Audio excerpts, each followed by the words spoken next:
I'm standing here in this exquisite chapel of St. George at Windsor Castle, so close to where my beloved mother, the late Queen, is laid to rest with my dear father. I am reminded of the deeply touching letters, cards, and messages which so many of you have sent my wife and myself, and I cannot thank you enough for the love and sympathy you have shown our whole family. Christmas is a particularly poignant time for all of us who have lost loved ones. We feel their absence at every familiar turn of the season and remember them in each cherished tradition.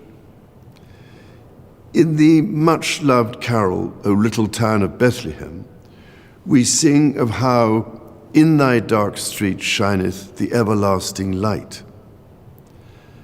My mother's belief in the power of that light was an essential part of her faith in God, but also her faith in people, and it is one which I share with my whole heart. It is a belief in the extraordinary ability of each person to touch with goodness and compassion the lives of others and to shine a light in the world around them. This is the essence of our community and the very foundation of our society. We see it in the selfless dedication of our armed forces and emergency services, who work tirelessly to keep us all safe, and who perform so magnificently as we mourn the passing of our late Queen. We see it in our health and social care professionals, our teachers, and indeed all those working in public service, whose skill and commitment are at the heart of our communities.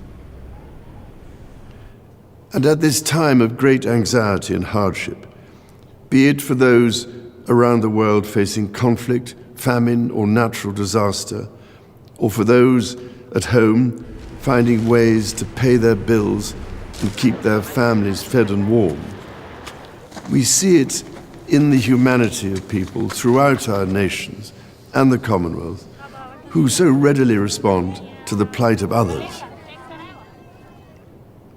I particularly want to pay tribute to all those wonderfully kind people who so generously give food or donations, or that most precious commodity of all, their time, to support those around them in greatest need, together with the many charitable organizations which do such extraordinary work in the most difficult circumstances. Our churches, synagogues, mosques, temples, and gurdwaras have once again united in feeding the hungry, providing love and support throughout the year. Such heartfelt solidarity is the most inspiring expression of loving our neighbour as ourselves. The Prince and Princess of Wales recently visited Wales, shining a light on practical examples of this community spirit. Some years ago, I was able to fulfill a lifelong wish to visit Bethlehem and the Church of the Nativity. There I went down into the chapel of the manger and stood in silent reverence by the silver star that is inlaid on the floor and marks the place of our Lord Jesus Christ's birth.